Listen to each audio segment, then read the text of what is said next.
And good morning po mga kaibigan, mga ka-farmers. So update naman tayo sa ating mga papaya. So nagtanim tayo ng June, although advance tayo ng last week ng April, May. Ito na yung ating mga papaya. Red lady papaya po yung ating mga dito, mga tanim. So yan, makikita natin yung ating mga tanim ay namumunga na, no? Although hindi naman lahat ay hitik sa bunga, pero may bunga na po yung ating mga tanim. So ito may nasingit na California papaya. Yan, so makikita natin dito yung management natin, may kanal sa gitna. So nag-spray din tayo ng damo para maganda yung ilalim, no? Walang damo, walang kaagaw ang ating mga plants, ang ating mga papaya. So ayan, kasi yung mga sakit ay nanahan, yung mga peste ay doon sa mga damo. So ayan mga kaibigan, although hindi tayo nakapaglinis dito. So dito naman ay yung ating cost ng gastos ay hindi masyado, kaya hindi tayo o bihira tayo mag-spray, no?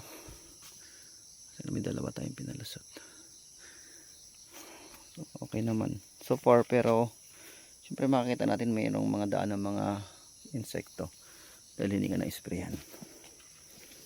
So nang bumunga po ito mga kaibigan, hindi pa tayo nakakapag-spray, kaya mapapansin nyo naman ay merong mga nanahang insekto sa mga bunga. Pero hindi naman ganun ka delikado ito. Nag-abono tayo nakaraang linggo. So yan, makita mo pag walang abon ay walang spray, oh. Ayan, oh. Ayun nangyayari sa mga balat, kaya dapat talaga may spray din talaga. So mag-spray tayo next week.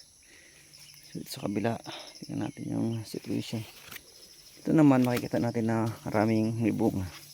Ito hindi lang ganun kahitik dahil nagtampo ito sa ulan, no?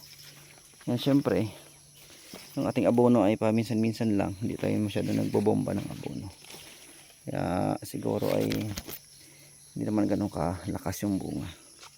So far may bunga na rin pa unti-unti. Minsan yung ganito ay mas okay compare siya masyadong hitik, gawa ng safe sa bagyo, no? So malakas ng hangin, kasi kunti lang yung bunga, hindi siya masyadong prone na madaling matumba.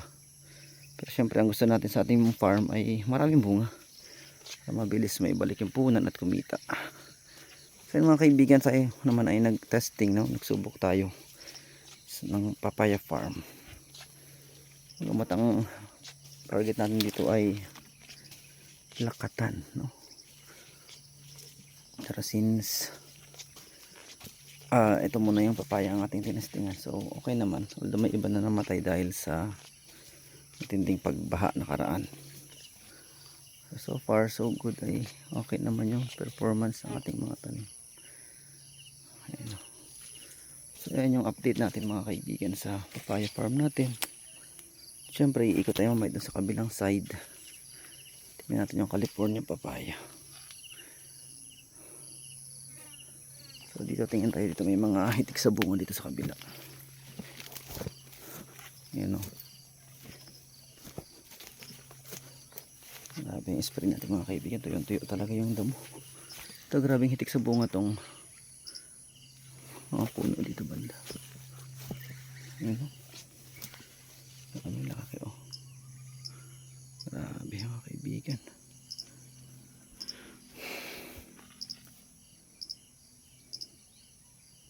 Panalo talaga ang red lady. Red lady papaya. So ayun mga kaibigan, muna yung updates natin sa ating papaya farm. So, salamat po sa inyong patuloy na pagtangkilik sa ating YouTube channel.